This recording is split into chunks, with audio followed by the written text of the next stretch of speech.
Hello everyone, मैं नीलम तिवारी आप सभी का मैग्नेट ब्रेन्स में बहुत बहुत स्वागत करती हूँ। मैग्नेट ब्रेन्स एक ऐसे चैनल है जहाँ पर आपको किंडरगार्टन से लेकर 12th क्लास तक के सारे वीडियोस बिल्कुल फ्री अवेलेबल करवाए जाते हैं। ऐसा नहीं है कि आपको स्टार्टिंग के 2 वीडियोस देखने हैं और उसके बाद में कोई सब्सक्रिप्शन चार्ज देना है, बिल्कुल ऐसा नहीं है। 100% फ्री एजुकेशन आपको मैग्नेट ब्रेन्स चैनल पर मिलती है और आप चाहे NTSE हो, ओलंपियाड हो, हर तरह के एग्जाम की तैयारी भी बिल्कुल फ्री में इस चैनल पर कर सकते हैं। अब जैसा कि आज हम देखो, आपको पता है कि मैग्नेट ब्रेन्स टेस्ट पेपर की सीरीज आप लोगों के लिए हमने शुरू की और जिसमें कि आपके 7 पाठ सप्तमः पाठ जिसको हम भारत जनता हम करवा चुके हैं, उसका टेस्ट पेपर सॉल्यूशन NCERT पहले पूरी कंप्लीट हो चुकी है, ग्रामर करवा दी है, सॉल्यूशन पूरे करवा दिए हैं। अब इसके बाद में टेस्ट पेपर का जब क्रम चल रहा है तो आपको करना क्या है, ये अष्टमः पाठ, इसका नाम क्या है, संसार सागरस्य नायकः, यानी संसार सागर के नायक। संसार सागर को, यानी देखो संसार को सागर के रूप में क्यों माना जाता है और नायकः जो शब्द है उसको भी अभी हम आपको बताएंगे। देखिए कि संसार सागर की उपमा उसको क्यों दी जाती है। देखा जाए तो आप देखेंगे कि भाई नदी हो, तालाब, नदी होती है, समुद्र होता है, तो हम इसमें क्या करते हैं, अगर हमें एक स्थान से दूसरे स्थान पे जाते हैं तो हम किसी चीज़ का सहारा लेते हैं और उसका सहारा लेके हम दूसरी छोर पर पहुंच जाते हैं। संसार भी देखिए क्रम यही है कि संसार में हम जीवन आते हैं, हम जीवन लेते हैं, इसके बाद जीवन हम पूरा जीने के बाद में हमारी एक बार एक समय पे मृत्यु भी हो जाती है और हम उस अपनी योनि से, भाई जिस कोई योनियाँ बहुत हैं, है ना, 84 लाख योनियाँ हमारे ग्रंथों में बताई गई हैं कि एक जीव को, एक जो आत्मा होती है उस जीव को 84 लाख प्रकार के जीवन भोगने पड़ते हैं, फिर जाके उसको एक मनुष्य की योनि मिलती है और उसके बाद में उसी कर्म के हिसाब से, जैसे आपने कर्म की है उसी के हिसाब से पता चलता है कि आगे हमें इसी बार बार संसार में, इसी संसार रूपी सागर में फिर से इसी में आके पार करना है या फिर पार करके हमें अंतिम छोर पे पहुंच जाना है, यानी इन चीज़ों से मुक्त हो जाना है। तो यही यहाँ पे संसार को सागर के रूप में बताया गया है और इसके नायक, यानी संसार सागर के नायक कौन है, कि जैसा संसार हमें ये दिखाई दे रहा है ना, आज हम जिस आधुनिकता पे पहुंच चुके हैं, क्या वो आधुनिकता पहले से ही थी क्या ये सारी जो सुविधाएं हैं या जितना भी हम चाहे अपनी संस्कृति में उन्नति देखें, चाहे हम अपनी बोलचाल में उन्नति देखें, चाहे हमने रहन सहन में देखें, हर चीज़ जो हम देख रहे हैं, आज हमने देखा कि हमारे पास सारे सुख साधन हमारे साथ आ चुके हैं। तो क्या आप 100 साल पहले अगर देखें, 100 साल से और पहले देखें तो क्या वही चीज़ें वैसी ही थी, और अगर उसके भी हम 100 साल पहले देखें तो क्या वैसी चीज़ें थी क्या, नहीं। उस सभ्यता तक आते आते हमें बहुत समय लगा। जैसे कि जब आप इतिहास पढ़ते हैं, हिस्ट्री पढ़ते हैं, तो उसमें आपको कौन सी सभ्यता पहले बताई जाती है, आदि मानव की, आदि मानव काल को बताया जाता है। फिर उसके बाद आप हड़प्पा संस्कृति को पढ़ते हैं, वहाँ पर भी आप देखते हैं कि संस्कृति पहले भी थी, जीवन पहले लोग किस शैली में रहते थे, कैसे नहीं रहते थे। तो धीरे धीरे सभ्यता का विकास हुआ कि नहीं हुआ, संसार में परिवर्तन दिखाई दिए कि नहीं दिए। तो इसी परिवर्तन को बताया गया है कि उनको हम कभी नहीं देखते हैं, कि उन व्यक्तियों की हम कभी बात नहीं करते हैं कि जिनके त्याग से, जिनके काम करने से, जिन्होंने ये योगदान दिया, उनको हम क्यों नहीं गिनते, उनको हम क्यों भूल जाते हैं। भाई उनको याद रखना भी हमें आवश्यक है, क्योंकि उनको इसलिए याद रखिए क्योंकि उन्होंने उनके अंदर जो आविष्कार करने की क्षमता या सोच को उन्नत करने की क्षमता, या फिर आगे, जैसे कि आपने कभी घर बन रहा हो तो एक जो मिस्त्री होता है भाई, घर बनाने वाला, वो आपको एक अनुमान लगा के बता देता है कि आपको इतनी सीमेंट लगेगी, इतनी आपकी ईंट आएंगी, इतने आपके सरिये आएंगे, इतनी लोहे की छड़ें लगेंगी, या जो भी चीज़ें लगेंगी उनका भावी जो आपका व्यय होना है उसका अनुमान लगा के बता देता है और एक रूपरेखा बता देता है कि आगे चल के ये हमारे सामने इस प्रकार का भवन तैयार होगा। तो ऐसे ही जो हमारे नायक थे, जिन्होंने संसार के सागर को, आप संसार सागर यानी हमारा जो संपूर्ण विश्व आपको दिखाई दे रहा है, इसमें इसको जो बनाने के लिए उन्होंने कितना मन में भविष्य के बारे में सोचा होगा कि आज मैं इसका इस प्रकार से प्रयोग कर रहा हूँ तो आगे चल के ये आगे भविष्य में सभी के कितने काम आएगा। इस बात को इस पाठ में पूरे में दर्शाया गया है। ठीक है। और वहां उसी पाठ में गजधर भी शब्द आया है। गजधर किसको कहा जाता है? राजस्थान में अभी भी भाई नाप के लिए एक लोहे की छड़ होती है जिसको गज कहा जाता है, जो भाई 3 हाथ, जिसमें अगर कहा जाए तो एक साधारण 3 हाथों को नाप लिया जाए तो 3 हाथ की नाप की एक लोहे की छड़ आती है, उसको गज कहा जाता है। और गज को लेने वाले को गजधर कहा जाता है। और गजधर शब्द किसके लिए प्रयोग होता है? एक ऐसे शिल्पकार के लिए जो क्या बनाता है? माप करता है, आगे का आपको अनुमान बताता है। एक साधारण भाषा में कहें तो मिस्त्री, भाई जो आजकल हम कह देते हैं मिस्त्री हैं, मैसन हैं, भाई कारपेंटर है, इन सबको जो कहा जाता है गजधर एक कैसा है? लोक प्रचलित शब्द है, ठीक है, जिसका राजस्थान में अभी भी प्रयोग होता है। तो यहाँ पे जो गजधर हैं या फिर जो नायक हैं वो कौन है?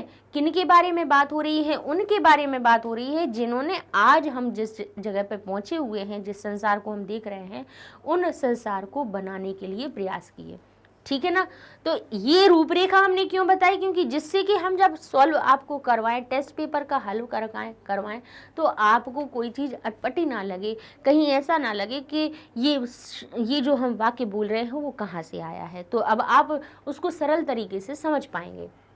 तो पहला हमारा प्रश्न है, प्रदत्त विकल्पेभ्यः दिए गए विकल्पों में से उचितम पदम चित्वा, उचित पद को चुन करके वाक्य पूर्तिम कुरुत, वाक्यों की पूर्ति आपको करनी है। अब लिखा है गजधराः प्रस्तुतवन्ति स्म। गजधर जो है, अब गजधर बहुवचन का रूप लिखा है, गजधराः यानी गज को धारण करने वाले, प्रस्तुतवन्ति इसमें प्रस्तुत करते थे। किसको करते थे? योजना प्रस्तुत करते थे, योजना को प्रस्तुत करते थे, योजनम को करते थे। तो भाई हमें सही शब्द को ढूंढना है, क्योंकि प्रस्तुत करते थे। गजधर अपने प्रस्तुत करने के द्वारा क्या प्रस्तुत करना चाह रहे थे? योजना को प्रस्तुत करना चाह रहे थे। अब कर्ता अपनी क्रिया के द्वारा सबसे अधिक जिसको चाहता है वो उसका कर्म कहलाता है। और कर्मणि द्वितीया, कर्म में द्वितीया विभक्ति लगाई जाती है। तो इस हिसाब से गजधर अपने प्रस्तुत करने के द्वारा क्या प्रस्तुत करना चाह रहे थे? योजना को प्रस्तुत करना चाह रहे थे। अब तीनों जगह योजना लिखा हुआ है, लेकिन हमें इसमें उस योजना को चुनना है जिसमें कि वो कर्म बन रही हो, और कर्म कब बनेगी? जब उसमें द्वितीय विभक्ति लगी हो। तो यहाँ पे योजना में द्वितीय विभक्ति नहीं है, योजनम में द्वितीय नहीं है, योजना में द्वितीय विभक्ति है, ठीक है। तो इस प्रकार से ये हमारा योजनाम शब्द सही हो जाएगा, ठीक है। योजन शब्द तो अलग ही हो जाता है, योजना होती है एक रूपरेखा, है ना, जो प्लानिंग कहते हैं ना, कि किसी चीज को कार्य करने के लिए हमें क्या क्रियाकलाप करने होंगे उन सभी को पहले से ही तैयार कर लेना, उन सभी के बारे में पहले से ही सोच लेना, वो एक योजना कहलाती है। आगे लिखा है ते यानी वे, भावी व्ययम यानी भावी, भावी का अर्थ होता है भविष्य, भाभी नहीं, घरवाली नहीं, भावी हुआ लिखा हुआ है, भावी यानी भविष्य में, व्ययम व्यय को, भावी व्यय को इसम करते थे क्या करते थे? भावी व्यय का क्या करते थे? मतलब आगे होने वाले खर्च को क्या कर देते थे? निभालयति निभाते थे, संग्रहणति संग्रह करते थे, ये आकलयन्ति आकलन कर देते थे उसका। तो कह रहे उसका आकलन कर देते थे, उसका गुणा भाग जोड़ लगा देते थे, ये समझ लेते थे कि कितना हमें भावी व्यय होगा, ठीक है। आगे लिखा है ते यानी वे, लोह यष्टिम यानी लोहे की छड़ को ग्रहीत्वा लेकर चलते थे, चलंती इसमें चलते थे। तो हस्तम हाथ को लेकर चलते थे, वे लोहे की छड़ को हाथ को ले ग्रहण करके चलते थे, वे लोहे की छड़ को हस्त के हाथ के द्वारा ग्रहण करके चलते थे या हस्ते। अब तीनों में अलग अलग विभक्तियां, तो तीनों के अलग अलग अर्थ। हस्त का अर्थ होता है हाथ, लेकिन द्वितीय लगी तो हाथ को अर्थ हो गया, तृतीया लगी तो हाथ के द्वारा हो गई या हाथ से हो गया, हस्ते सप्तमी लगी तो मैं पर का अर्थ निकल गया कि हाथ में लेकर के चलते थे। तो बताइए कौन सा शब्द सही होगा? वे लोह यष्टिम यानी लोहे की छड़ को हाथ में ग्रहीत्वा ले करके चलंती इसमें चलते थे। तो हस्ते हमारा सही उत्तर बन जाएगा, ठीक है। चलिए आगे देखिए, नगर नियोजनम स्यात् यानी कह रहे हैं नगर की योजना हो, लघु निर्माणम व या फिर छोटा सा निर्माण भी हो, कार्याणि कार्य गजधरेषु एव आधृतानि आसन, गजधर पर ही आधारित थे। तो अब यहाँ पे सर्व शब्द को कार्याणि के हिसाब से लगाना है। कार्य शब्द में विभक्ति देखिए, क्योंकि सर्व शब्द सभी का अर्थ बता रहा है कि सभी कार्यों को, तो जो विशेषण बनता है वो कैसा बनता है, जैसा विशेष्य होता है। कार्य शब्द में जो विभक्ति लगी है वही विभक्ति हम किसकी, सर्व की उठा के लिख देंगे। तो सर्व कार्याणि में पहले विभक्ति देखिए, कार्यम, कार्ये, कार्याणि, तो कौन सी विभक्ति हुई, प्रथमा या द्वितीया के बहुवचन की। तो सर्व शब्द भी वैसा ही बनता है, सर्वम, सर्वे, सर्वाणि। तो इस प्रकार से सर्वाणि कार्याणि के साथ में सही उत्तर आ जाएगा, क्योंकि दोनों ही हमें नपुंसक लिंग के होने चाहिए। ठीक है, अब सर्वम शब्द तो नपुंसक लिंग हो रहा था, लेकिन वो एक वचन की बात कर रहा था, लेकिन सर्वाणि क्योंकि कार्याणि में बहुवचन की विभक्ति है तो सर्वाणि भी हम बहुवचन वाला ले लेंगे। आगे लिखा हुआ है गज परिमाणम एव, गज परिमाण ही उपयुज्यते, उपयोग किया जाता था। किसमें, मापन कार्यम, मापन कार्य को, मापन कार्य में, या मापन कार्यण, मापन कार्य के द्वारा। तो बताइए इसमें हमारा कौन सा सही अर्थ निकल रहा है, को वाला, में पर का अर्थ वाला, या के द्वारा का वाला। तो कहेंगे गज परिमाण ही, गज का जो परिमाण होता है वही मापन कार्य में उपयुज्यते, उपयोग किया जाता था। इस प्रकार से ये आपके सही उत्तर हो जाएंगे। ठीक है, चलिए अगला प्रश्न है हमारा, प्रकृति प्रत्यय संयोज्य वियोज्य वा। प्रकृति प्रत्यय का, यानी प्रकृति क्या होती है, मूल शब्द, उसमें प्रत्यय को जोड़ करके या वियोजी या तोड़ करके उचित विकल्पेन रिक्त स्थानानि पूर्यत, आपको उचित विकल्प के साथ में सही रिक्त स्थान की पूर्ति करना है। अब नि उपसर्ग में जब हन धातु में लगता है और ल्यप प्रत्यय लगाते हैं तो क्या रूप बनता है उसको हमें देखना है। तो नि उपसर्ग हन धातु और ल्यप प्रत्यय का या उसमें जोड़ेंगे तो निहन्य बनना चाहिए, बोले ना, ना हमारा उसी के प्रथम वर्ण ता में परिवर्तित हो जाता है, उत्तर हमारा बन जाता है निहत्य। क्या बन जाता है, निहत्य। ठीक है, निहन्य नहीं बनता है, निहत्य बनता है।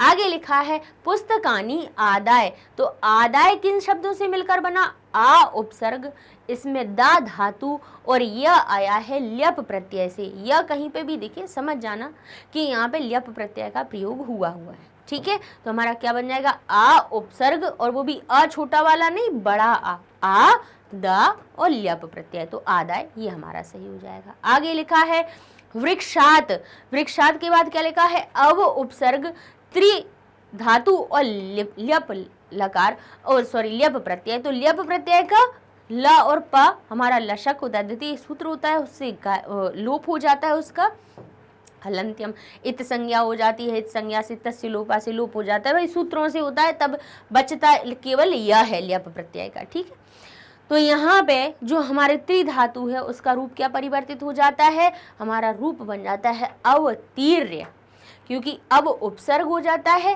त्र धातु ई का आगमन हो जाता है, त्रि हमारी अर में परिवर्तित होकर तीर्य बन जाता है, र आधा ल्यप प्रत्यय के ऊपर आ जाता है। इस प्रकार से जो रूप बनता है वो होता है अवतीर्य। ठीक है, अहम पाठम, अब स्मृतुम, स्मृत धातु में तुमुन प्रत्यय, तुमुन प्रत्यय जब किसी भी धातु में जुड़ता है तो उसका उन का लोप हो जाता है, तुम अकेला शेष रह जाता है। तो स्मृत धातु में जब हम तुमुन प्रत्यय जोड़ते हैं तो हमारा रूप बनता है स्मृतुम। क्या बनता है, स्मर तुम नहीं बनता है, स्मरी तुम नहीं बनता है, तो स्मृ जो ये जो री है ना उसका अर में परिवर्तन होके स्मर तुम बन जाता है रूप। ठीक है, आधा रा परिवर्तित होता है, पूरा रा नहीं बनता है, तुमन प्रत्यय का तुम जुड़ जाएगा। देव पूज्य, देव पूज्य, अब सम पूज्य लिखा हुआ है तो सम उपसर्ग है, पूज धातु है और ल्यप लकार है, तो सम पूज धातु और ल्यप लकार हमारा सही उत्तर बन जाएगा। तो देखिए हम लिख देंगे पहले निहत्य, आदाय में हम क्या लिखेंगे, अपना आ उपसर्ग, दा धातु और ल्यप प्रत्यय, तो हमारा रूप उत्तर हमारा बन जाएगा आदाय।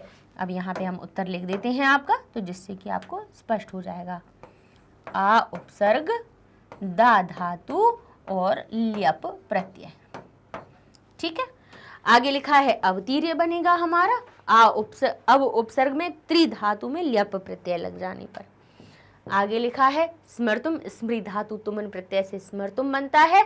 और यहाँ पे हम कहेंगे सम उपसर्ग पूज धातु और ल्यप प्रत्यय। तो अब उसमें अब आप कहेंगे सम तो सभी में दिखाई दे रहा है, पूज सभी में दिखाई दे रहा है, बस एक त्वा वाला अलग करना है, तो ल्यप ल्यप दोनों में है। तो हमें ये देखना है कि धातु भी कैसी होनी चाहिए, हलंत वाली, और सम उपसर्ग भी हमारा हलंत वाला आता है। इस प्रकार से हमारा रूप बनेगा सम उपसर्ग पूज धातु और ल्यप प्रत्यय। ठीक है, ये हमारा उत्तर बन जाएगा। समझ गए? चलिए अगला प्रश्न देख लेते हैं इसमें। अब यहाँ पर भी आपको क्या करना है, प्रकृति और प्रत्यय और उपसर्ग सब दिए हुए हैं, सबको साथ में लगा के आपको एक रूप बनाना है। आ उपसर्ग नी धातु में तुमुन प्रत्यय जोड़ना है। तो हमारा पहले तो हम इसको हटा दीजिए, तुमुन में से इक्त्वा में से का लोप कर दीजिए। ठीक है, जो जो हटानी है उन चीज़ों को हम पहले हटा देते हैं। अब हम क्या करेंगे, आ उपसर्ग है तो आ तो देख लीजिए आ सभी में लिखा है। अब आनी तुम होता है, बोले नहीं, नियम होता है कि जो भाई ई होती है वो अपने गुण में परिवर्तित हो जाती है। तो यहाँ पे आ नी तुम नहीं बन के आने तुम हमारा बन जाएगा। तुमुन प्रत्यय का तुम बचा, आ उपसर्ग हुआ और नी धातु ने में परिवर्तित हो गई, और इस प्रकार से ये रूप हमारा बनेगा आनी तुम ना बन के आने तुम बन जाएगा। गण तुमुन में तो अब गण तुम क्या गण तुम बनेगा, नहीं, इसमें या का आगमन होके छोटी की मात्रा भी इडागम भी होता है, यानी छोटी ई की मात्रा उसमें लगा दी जाती है। तो हमारा रूप बनता है गण ये तुम। ठीक है, गण धातु ये इसमें एक हमारा पहले तुमुन प्रत्यय जोड़ने के पहले या का आगमन होता है, उसमें छोटी की मात्रा जोड़ी जाती है और रूप हमारा गण ये तुम बन जाता है। त्यक्त्वा प्रत्यय पढ़ाए हैं तो उसमें देखेंगे तो आपको विस्तार से सारी चीजें मिल जाएंगी।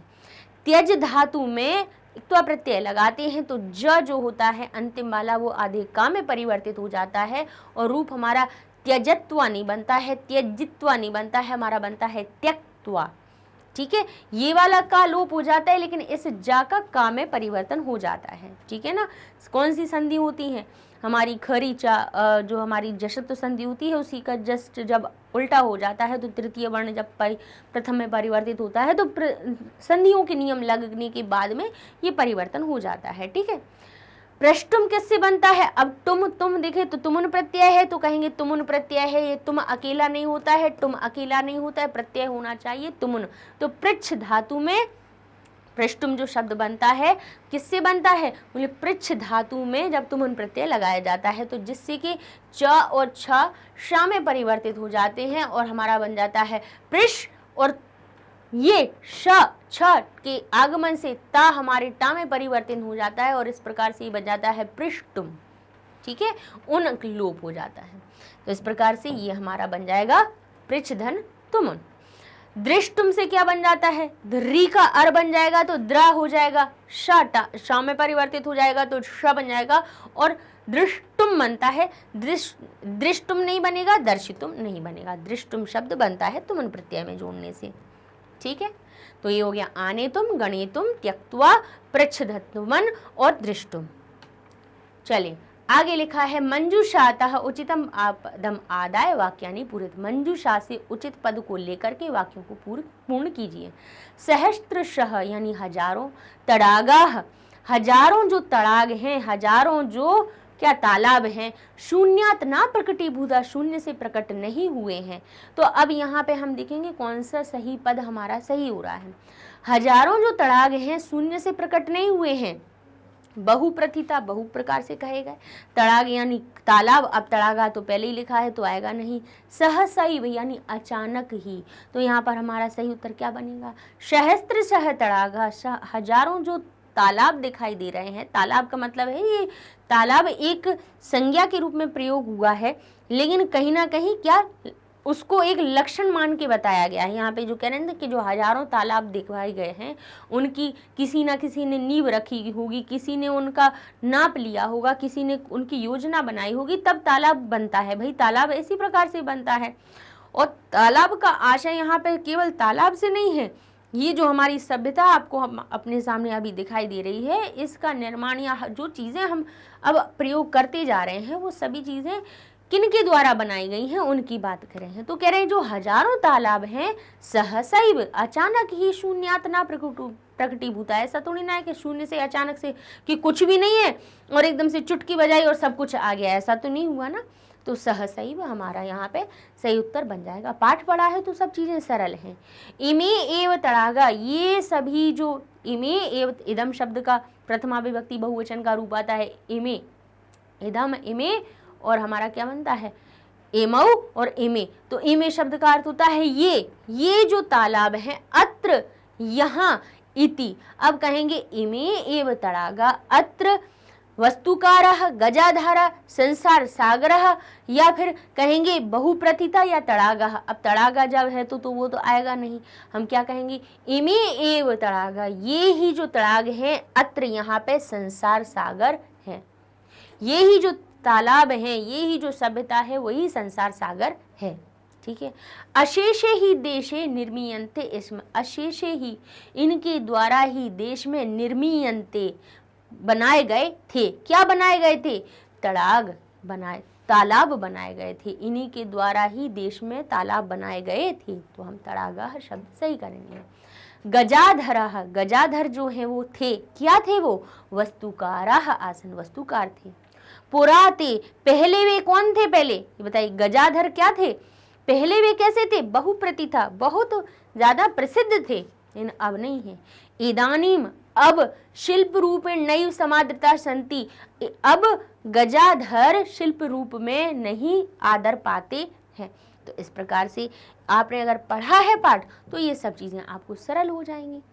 सहस्त्र तड़ागा सहसैव शून्यात् न प्रकटीभूता, इमे एव तड़ागा अत्र संसार सागरः इति। अशेषे ही देशे तड़ागः निर्मीयन्ते, गजाधर वस्तुकारः आसन। पुराते यानी प्राचीन काल में भी बहुप्रतिथा आसन, बहुत ज्यादा प्रसिद्ध थे। इदानीम, अब गजाधर शिल्प रूपेण नैव समादृता संति, अब समादर यानी आदर नहीं प्राप्त करते हैं। गजाधर जो है गजधर जो हैं वो अब शिल्पकार के रूप में अब सम्मान नहीं पाते हैं। गजधर शब्द है, गजाधर नहीं है। गजाधर किसी का नाम था जो हमें बार बार याद है, तो बार बार गजाधर शब्द निकलता है, गजधर है इसका सही रूप। ठीक है, चले अब हमें क्या करना है, इस गद्यांश को पद्यांश को हम पाठ के अंश को पढ़ लेते हैं। लिखा हुआ है पाठांशम पठत, पद्यांश ना हो कि ये पाठ्य का अंश, तो हम कहेंगे पाठांशम पठत। गद्य भी कह सकते हैं और पाठ का अंश भी कह सकते हैं। उसको पढ़ करके अधोदत्तान, उसके नीचे जो प्रश्न दिए हैं उनको आपको हल करना है। तो पहले अच्छे से गद्यांश को पढ़ लीजिए तो प्रश्न तो हल आराम से हो जाएंगे। लिखा है गजधरः इति सुंदरः शब्द तड़ाग निम्रात्रिणाम सादरम स्मरणाम अर्थम। कहते हैं गजधर जो यह सुंदर शब्द है, तड़ाग निर्मात्रिणाम, जो तड़ाग के जो निर्माता हैं उनका सादर स्मरणार्थम, उनके सादर स्मरण करने के लिए शब्द प्रयोग किया गया है गजधर का। गजधर जो सुंदर शब्द है उसका तड़ाग के जो निर्माता थे उनके सादर स्मरण के लिए किया गया है शब्द का प्रयोग। राजस्थान के केषुचिद किन्हीं किन्हीं भागेषु भागों में शब्दों अयम, यह शब्द अद्यापि प्रचलति, अद्य अपि आज भी प्रचलति, आज भी प्रचलित है। कह गजधर, कौन गजधर? यह जो कि गज परिमाणम धार्यति स गजधर, जो गज परिमाण को, गज की नाप को धारण करते हैं वे गजधर होते हैं। गज परिमाण एवं मापन कार्य उपयोज्यते, गज परिमाण जो है वो मापन कार्य में उपयोग होता है। समाज में त्रिहस्त परमाणुकी, कहते हैं तीन हस्त के परमाणात्मकी, कहते हैं परमाणात्मिकी, परिमाण तीन हाथ की नाप की, लोह यष्टिम, लोहे की छड़ को हस्ते ग्रहीत्वा, हाथ में ग्रहण करके, चलंतः चलते हैं, गजधरा, गजधर होते हैं। इदानीम, अब शिल्प रूपेण, चलने वाले जो गजधर हैं, इदानीम अब शिल्प रूपेण, शिल्प के रूप में, शिल्पी के रूप में, नैव समादृता संति, अब समादर नहीं पाते हैं। अब उतने आदरणीय नहीं है। तो ये हो गया पाठांश। अब इससे जुड़े हुए प्रश्न कैसे ढूंढेंगे। गजधर इति शब्द केशाम सादरम स्मरणार्थम, कहते हैं गजधर जो शब्द है किसके आदर से स्मरण करने के लिए लिया गया है। तो अब केशाम शब्द हमसे कहेगा कि आप गद्यांश पे जाइए और उसमें ढूंढिए कि षष्ठी के बहुवचन का कौन सा हमारा शब्द आया हुआ है। तो आप जाएंगे, कहेंगे सादरम स्मरणार्थम, यहाँ तक आ गए, गजधर शब्द आ गया, तो इसमें षष्ठी विभक्ति बहुवचन का तड़ाग निर्मातृनाम हमारा शब्द लिखा हुआ है, नाम नाम षष्ठी का बहुवचन, उत्तर मिल गया, एक पद का उत्तर बन गया। ठीक है, आगे देखते हैं मापन कार्य किम प्रयुज्यते, मापन कार्य में क्या प्रयोग होता है। अब मापन कार्य में देखिए किम के स्थान पे हमें प्रथमा या द्वितीय जैसा नपुंसक लिंग का शब्द ढूंढना है। तो यहाँ पे देख लीजिए मापन कार्य में उपयुज्यते उपयोग होता है। क्या उपयोग होता है, गज परिमाणम, फलम जैसा रूप बना हुआ है। फलम प्रथमा में भी फलम बनता है, द्वितीय में भी फलम बनता है, ऐसे गज परिमाणम हमारा प्रथमा द्वितीय का समान है। तो किम के स्थान पे गज परिमाणम आपका उत्तर मिल जाएगा। चलिए अगला प्रश्न देख लेते हैं। पूर्ण वाक्य उत्तरत, पूर्ण वाक्य के द्वारा आपको उत्तर देना है। गजधर कह अस्ति, गजधर कौन है। तो अब आप क्या कहेंगे, ये लिखा हुआ है यह गज परिमाणम धारयति स गजधर, जो गज परिमाण को धारण करते हैं स गजधर, वे ही गजधर कहलाते हैं। अब पूर्ण वाक्य में लिखना है तो पूरा वाक्य आप लिख देंगे। चलिए अगला प्रश्न देख लेते हैं। गजधर इति शब्द अद्यापि कुत्र प्रचलति, गजधर जो शब्द है आज भी कहाँ प्रचलित है। तो अब आप यहाँ से बता देंगे कि राजस्थान से के सूचित भागेषु शब्दो अयम अद्यापि प्रचलति, तो आपका उत्तर बन जाएगा।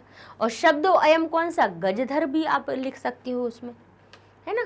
तो आप लिख सकते हो गजधर इति शब्द अद्यापि आज भी, कुत्र के स्थान पे इतना लिख दीजिए राजस्थान से के सूचित प्रदेशी तो प्रचलति, या फिर वाक्य अपना गद्यांश से उठा के लिख देंगे, गलत नहीं होगा। चलिए भाष्यकार देख लेते हैं। सुंदरः शब्दः अत्र विशेष्य पदम किम, सुंदर शब्द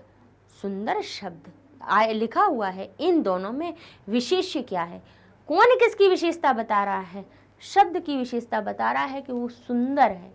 सुंदर क्या हो गया, विशेषण, लेकिन वो विशेषण किसकी विशेषता बता रहा है, शब्द की, तो शब्द हुआ विशेष्य।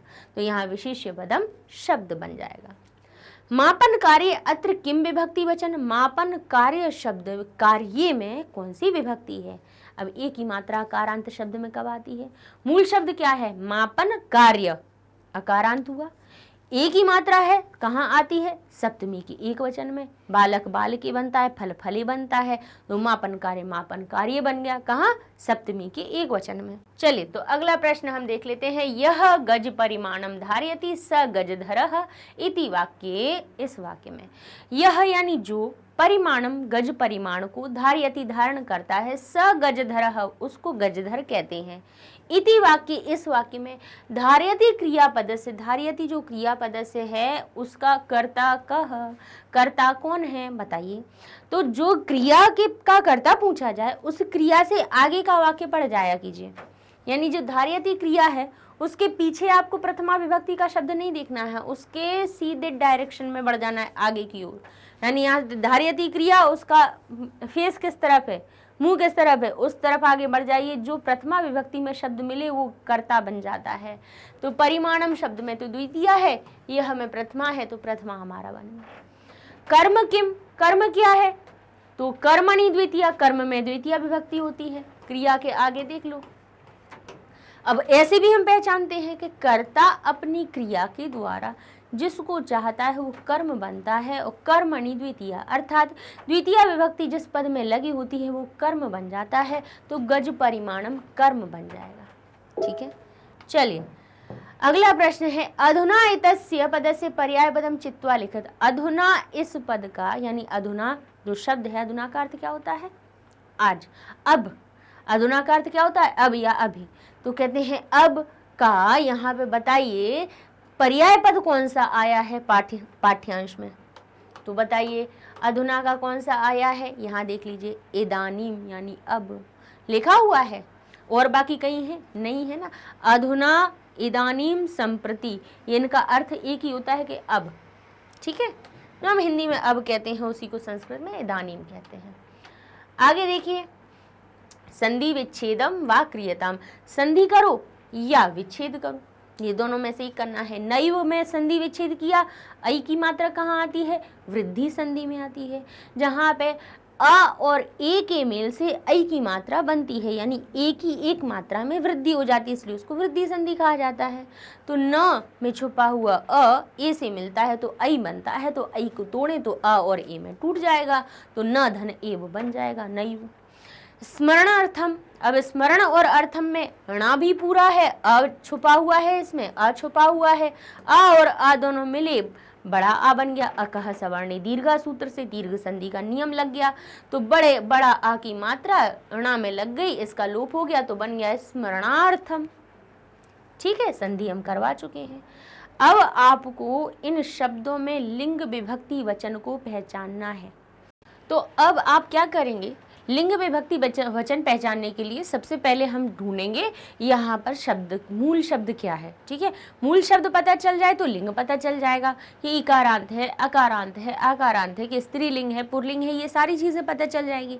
और साथ साथ में फिर इनके पीछे लगे हुए हम प्रत्ययों से पहचानेंगे कि इनमें विभक्ति कौन सी है और वचन, किस वचन की कौन सी विभक्ति लगी हुई है। तो भाई यहाँ पर लिखा हुआ है नूतन पद्धत्याः, तो यहाँ पे क्या नूतन पद्धति, इसका मूल शब्द क्या है? नूतन पद्धति।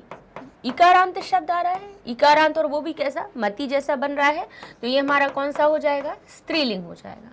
ठीक है, अब कहते हैं कार्य समाप्ति, कार्य समाप्तौ जो आया है, भाई यहाँ पर आप ज्यादातर देखेंगे सारे शब्द हमें कैसे इकारांत वाले मिल रहे हैं, जैसे कार्य समाप्ति और इकारांत शब्द, समाप्ति शब्द, ये भी स्त्रीलिंग बन रहा है।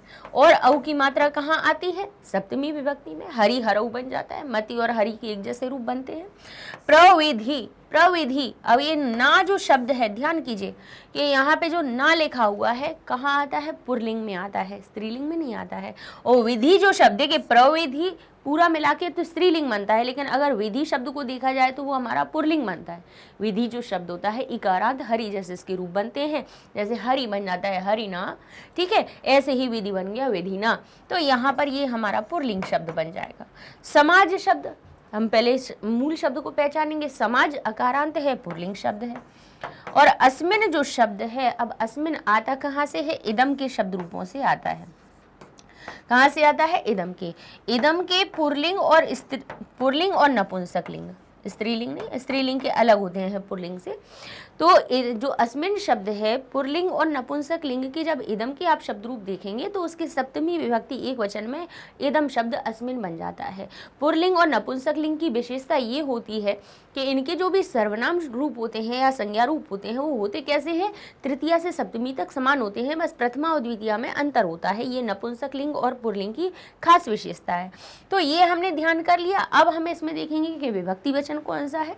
तो देखिए हम लिखेंगे कि जो पद्धत्याः शब्द लिखा हुआ है, स्त्रीलिंग जब रूप देखेंगे तो उसमें हमारा तृतीया में एक वचन में हमारा प्रत्यय लगता है, जैसे लतया बनता है। ध्यान किया हो आपने, तृतीया विभक्ति में क्या बनता है? लतया, बड़े आ की मात्रा का लोप होकर या लग जाता है। यहाँ पे भी छोटी की मात्रा का लोप हुआ या लग गया, तृतीया का एक वचन लग गया। यहाँ पे कहा समाप्तौ, औ की मात्रा कहाँ आती है? इकारांत शब्दों में सप्तमी के एक वचन में आती है। हरि हरऊ बनता है। जैसे प्रविधिना, तो जैसे हमारा हरि बनता है हरिना, ठीक है, कवि बनता है कविना, कहाँ बनता है? तृतीया के एक वचन में बनता है। समाजीन लगा है इन, बालक कहाँ बनता है? बालकिन, तृतीया के एक वचन में, तो तृतीया के एक वचन में समाज बन गया समाजीन। अस्मिन शब्द हमारा सप्तमी के एक वचन में आता ही है, इदम का शब्द रूप इसका मूल होता है। ठीक है, तो इस तरह से ये हो गए आपके लिंग विभक्ति वचन। अब चलते हैं हम अगले प्रश्न पर जिसमें लिखा है पूर्ण वाक्य उत्तरद। पूर्ण वाक्य के द्वारा आपको उत्तर देने हैं इसमें। तो यहाँ पे लिखा हुआ है गजधरा कस्य कस्य दायित्व निभालयन्ति। इसमें गजधर जो होते हैं वो किस किस दायित्व को निभाते हैं। अब यहाँ पे कस्य कस्य पूछा हुआ है कि किन किन दायित्वों को निभाते हैं, तो आपके पाठ में बताया हुआ है। तो हमें क्या करना है भाई, जो प्रश्नवाचक शब्द है इनको हम हटा के इनके स्थान पर उत्तरवाची शब्द लिख लेंगे और आपका उत्तर बन जाएगा। तो कहेंगे कस्य कस्य षष्ठी विभक्ति है दोनों में, दोनों ही जो प्रश्नवाचक शब्द हैं षष्ठी विभक्ति है, उत्तर भी तो हमारे क्या आ जाएंगे, षष्ठी विभक्ति में आएंगे, एक वचन में।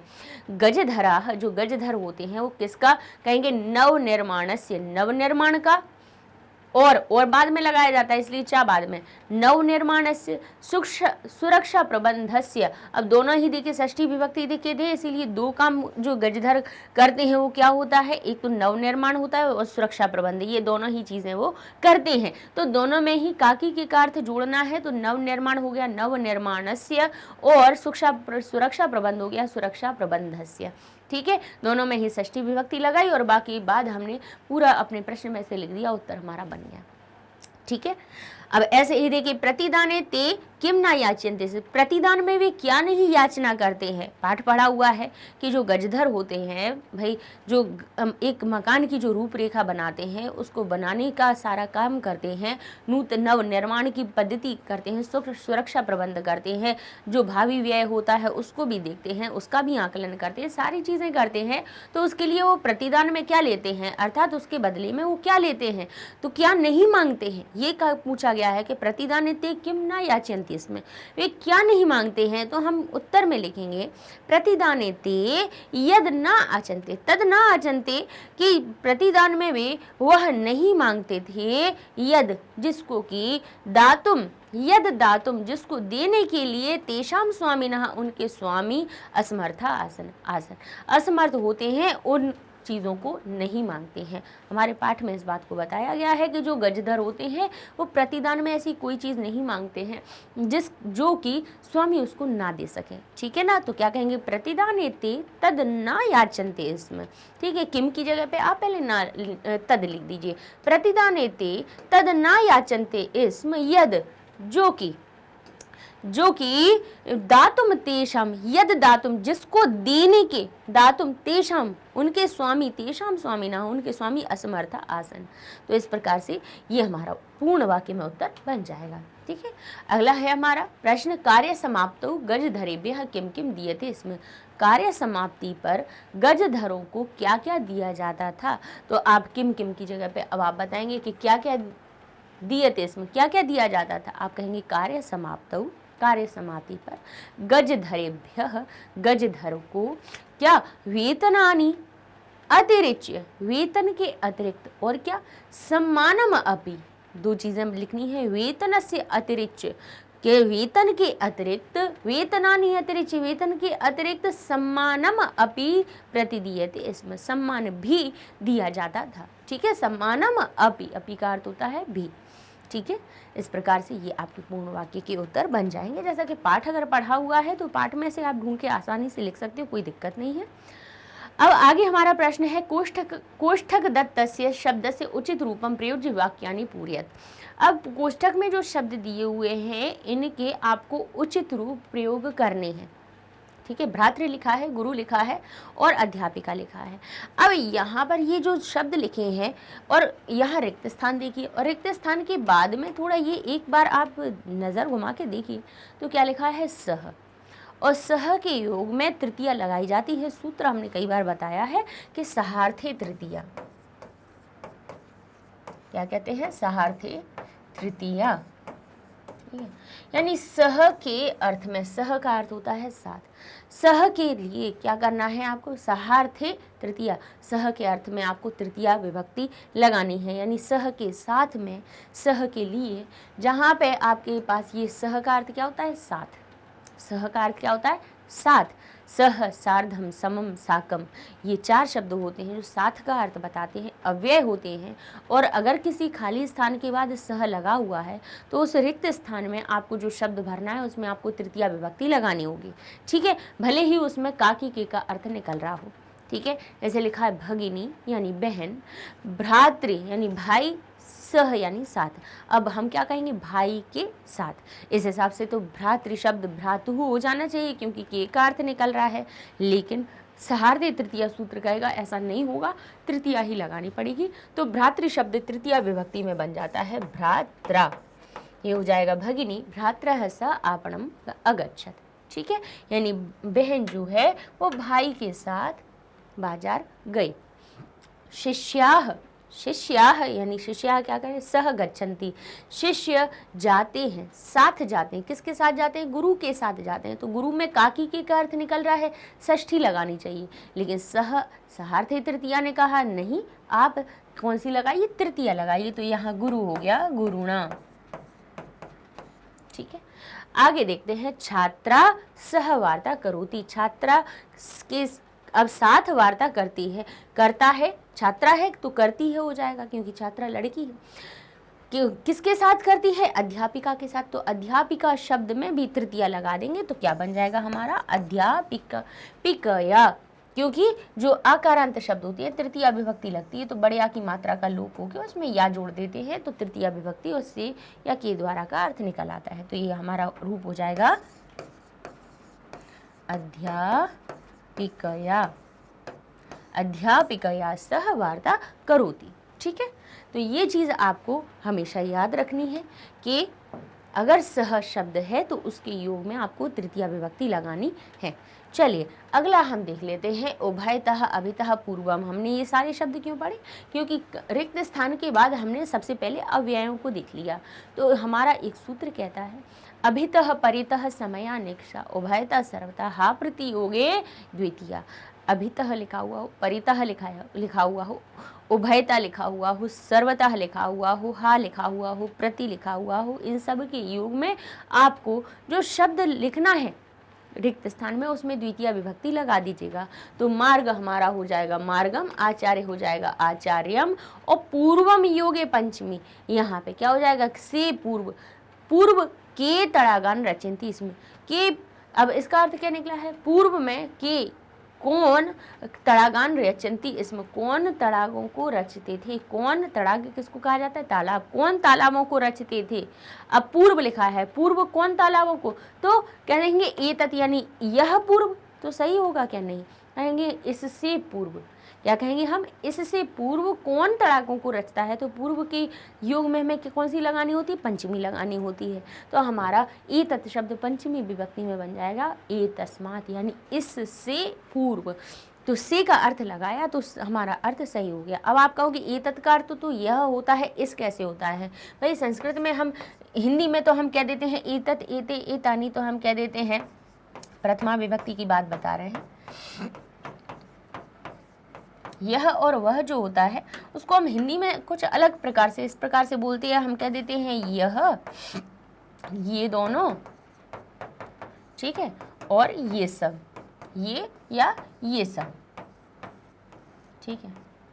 अब यहाँ पर कभी कभी हम कहते हैं, क्योंकि प्रथमा विभक्ति केवल उसकी पहचान बताने के लिए तो होती है, यानी यह, ये दोनों, ये सब, और प्रथमा विभक्ति कहाँ लगाई जाती है, कर्ता में, कर्तरी प्रथमा जो काम करने वाला होता है। तो कभी कभी हम कह देते हैं कि यह ने कहे, या फिर कह देते हैं हम हिंदी में कैसे कह देते हैं, इसने ये काम किया। तो यह की जगह पे हम यह ने ना कह के, क्योंकि प्रथमा विभक्ति का चिन्ह क्या होता है, ने होता है, तो यह ने, ये दोनों ने, ये सब ने कह के हम क्या कह देते हैं, इसने, इन दोनों ने, इन सभी ने। तो इस और इन का प्रयोग कर देते हैं यह के लिए। हिंदी में करते हैं कि नहीं करते हैं, इसने, इन दोनों ने, इन सब ने, ठीक है। तो यहाँ पर भी वही बात हुई कि इससे पूर्व, तो से का अर्थ निकल रहा था, इसीलिए यहाँ पे एतत् शब्द में पंचमी विभक्ति लगा दी, तो इसका अर्थ हो जाएगा इससे पूर्व। तो ये हो जाएगा एतस्मात्, क्या अर्थ हो जाएगा, एतत् का पंचमी विभक्ति का रूप हो जाएगा एतस्मात्, एतस्मात् पूर्वम के तड़ागान रचयन्ति इसम, और यहाँ हो जाएगा हमारा आचार्यम, आचार्यम अभितः शिष्याः उपविष्टाः, यानी आचार्य के चार, अभितः परितः, ठीक है, अभितः दोनों ओर, उभयता की अर्थ होता है दोनों ओर, परितः का अर्थ होता है चारों ओर। इन शब्दों के योग में आपको द्वितीय विभक्ति युक्त शब्द लिखना है।